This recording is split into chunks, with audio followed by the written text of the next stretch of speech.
Hello dear student.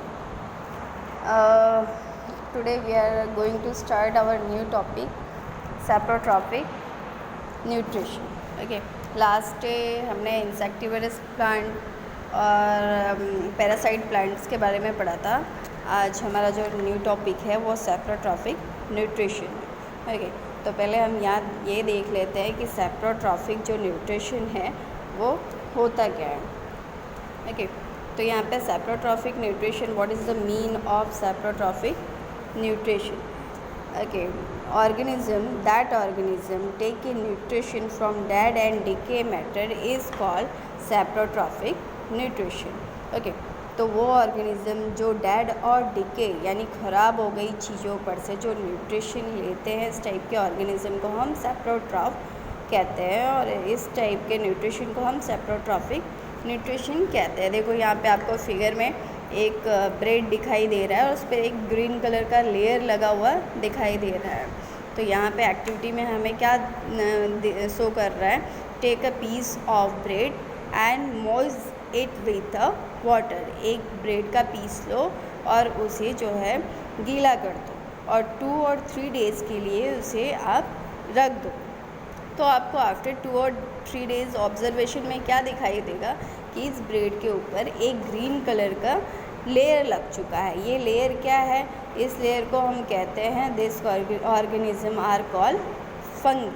ये जो green colour का लेयर लगा आपको फिगर में दिख रहा है, ये क्या है, ये एक तरीके का माइक्रो ऑर्गेनिज्म है जिसे हम फंगी कहते हैं. और अगर आप इसे देखना चाहते हो तो मैग्नीफाई ग्लास और माइक्रोस्कोप पे आपको ये दिखाई देगा.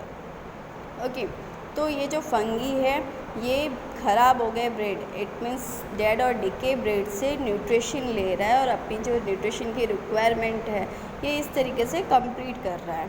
तो इसे हम किस तरीके का न्यूट्रिशन करेंगे, तो ये saprotrophic न्यूट्रिशन में हम इसे काउंट करते हैं. ओके, एक और एग्जांपल यहाँ में टेक्स्ट बुक में दे रखा है, वो है ये आप देख सकते हो फिगर में मशरूम का. ओके,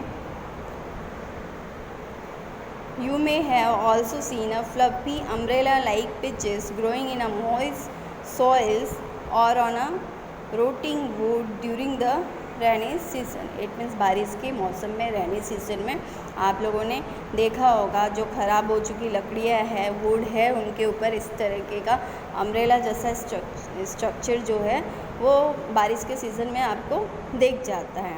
इसे हम कहते हैं मशरूम. और ये जो मशरूम है ये एक तरीके का प्लांट है जो क्या करता है, अपने न्यूट्रिशन के लिए किस पर डिपेंड होता है, वुड पे.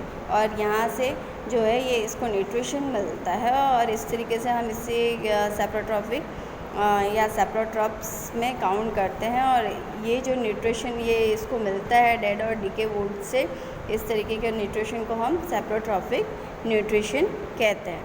Okay, now come to the our next topic, it a symbiosis और आप इसे कह सकते हो symbiotic relationship. अच्छा, तो ये जो symbiotic relationship है यहाँ पे होता क्या है, यहाँ पे दो ऑर्गेनिज़म जो होते हैं वो एक दूसरे की न्यूट्रिशन और शेल्टर के लिए हेल्प करते हैं.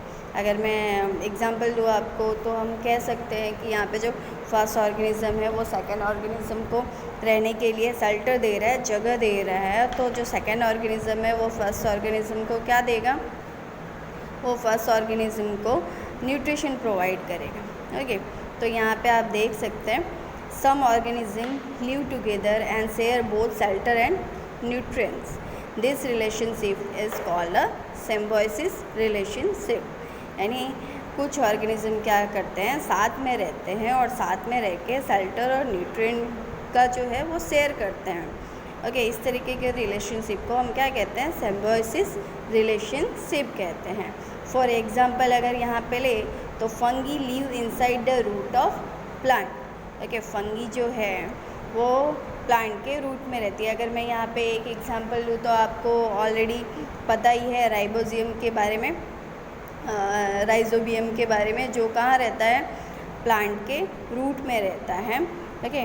राइजोबियम का काम क्या होता है, ये जो है सॉइल से नाइट्रोजन लेके किसे देता है, प्लांट को देता है। बिकॉज आप सबको पता है कि प्लांट जो है डायरेक्ट एटमॉस्फेयर से नाइट्रोजन को नहीं ले सकता, इसलिए ये जो राइजोबियम है ये सॉइल से नाइट्रोजन लेके प्लांट को नाइट्रोजन प्रोवाइड करता है और प्लांट उसे क्या देता है, शेल्टर और न्यूट्रिएंट प्रोवाइड करता है। इस तरीके से दोनों के बीच में जो है सिम्बायोसिस रिलेशनशिप हमें दिखता है, ठीक है। और तो हम कह सकते हैं यहाँ पे जो इसका बेस्ट एग्जांपल है वो क्या है, वो एग्जांपल है फंगी और प्लांट का, ठीक है, फंगस और प्लांट का। अब जो हमारा नेक्स्ट टॉपिक है वो है how nutrient are replenished in the soil. How nutrient are replenished in the soil, okay. It means nutrient जो है वो वापस सॉइल में रिप्लेस कैसे होता है, ओके। तो यहाँ पे आप सबको पता है कि जब हम फार्मिंग करते हैं, ठीक है, या प्लांट्स ग्रो कराते हैं या क्रॉप्स ग्रो कराते हैं, तो क्या होता है कि वन टाइम बाद, मतलब एक बार जब आपका कल्टीवेशन हो जाता है तो जो आपका फार्म है या जो फील्ड है उसमें जो न्यूट्रिएंट्स है वो उतने नहीं रह जाते। इट मीन्स फार्म या फील्ड का जो फर्टिलिटी है वो कम हो जाता है और उसे वापस हम कवर करने के लिए उसमें क्या ऐड करते हैं, फर्टिलाइज़र और मैन्यूर। तो इससे क्या होता है कि इससे जो हमारा सॉइल है उसके अंदर नाइट्रोजन, पोटेशियम और फास्फोरस वापस ऐड हो जाते हैं और उसकी फर्टिलिटी जो है वो अच्छी हो जाती है, जिससे जो हम सेकंड टाइम जो क्रॉप ग्रो करा रहे हैं उसको न्यूट्रिशन अच्छे से मिलता है।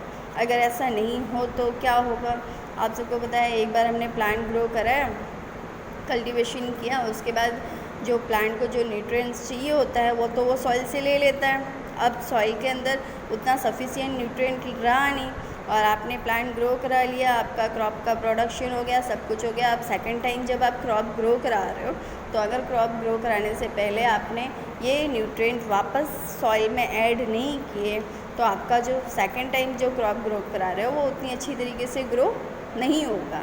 तो इसलिए हमें क्या करना होता है, न्यूट्रिएंट को फिर से ऐड करना होता है सॉइल में, और इसके लिए हम क्या करते हैं, सॉइल में फर्टिलाइज़र या मैन्योर का यूज़ करते हैं, ठीक है, जिससे इसके अंदर पोटेशियम, फास्फोरस और नाइट्रोजन चाहिए, इस टाइप के जो न्यूट्रिएंट है वो सॉइल में बने रहें, okay. Usually crop plant absorb a lot of nitrogen and the soil become deficient in nitrogen. You learn that though nitrogen gas is available in plenty in the air. आपको सबको पता है कि भाई हमारे जो एटमॉस्फेयर है उसमें नाइट्रोजन सफिशिएंट है, ओके, 78% लगभग है, बट उसे जो है प्लांट डायरेक्ट यूज़ नहीं कर सकता है। तो फिर प्लांट उसे यूज़ कैसे करता है वो देखते हैं यहाँ पे। Plant can not use it in the manner they can use carbon dioxide. Plant सिर्फ एटमॉस्फेयर से क्या यूज़ कर सकता है, कार्बन डाइऑक्साइड ही यूज़ कर सकता है। प्लांट्स के जो लीव्स के पोरस होते हैं, स्टोमेटा होता है, वो सिर्फ और सिर्फ एटमॉस्फेयर से कार्बन डाइऑक्साइड ही एब्जॉर्ब कर सकता है, नाइट्रोजन को ले नहीं सकता, okay. They need nitrogen in a soluble form.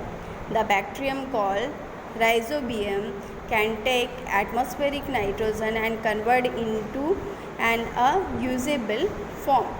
Okay, तो यहाँ पे राइजोबियम का काम क्या है, ये नाइट्रोजन को लेता है एटमॉस्फेयर से और कन्वर्ट कर देता है यूजेबल फॉर्म में, जिसके बाद उसे जो प्लांट है वो सॉइल से ले लेता है, okay. But rhizobium can not make it's on food. But यहाँ पे राइजोबियम जो है वो अपना फूड खुद नहीं बना पाता, तो यहाँ पे वो फूड के लिए प्लांट पे डिपेंड रहता है। इस तरीके से इन दोनों के बीच सिम्बायोसिस रिलेशन हमें अच्छी तरीके से देखने को मिल रहा है कि जो राइजोबियम है वो प्लांट को नाइट्रोजन प्रोवाइड कर रहा है और प्लांट उसे शेल्टर और न्यूट्रिएंट प्रोवाइड कर रहा है, okay. Here our chapter is over, okay, thank you so much.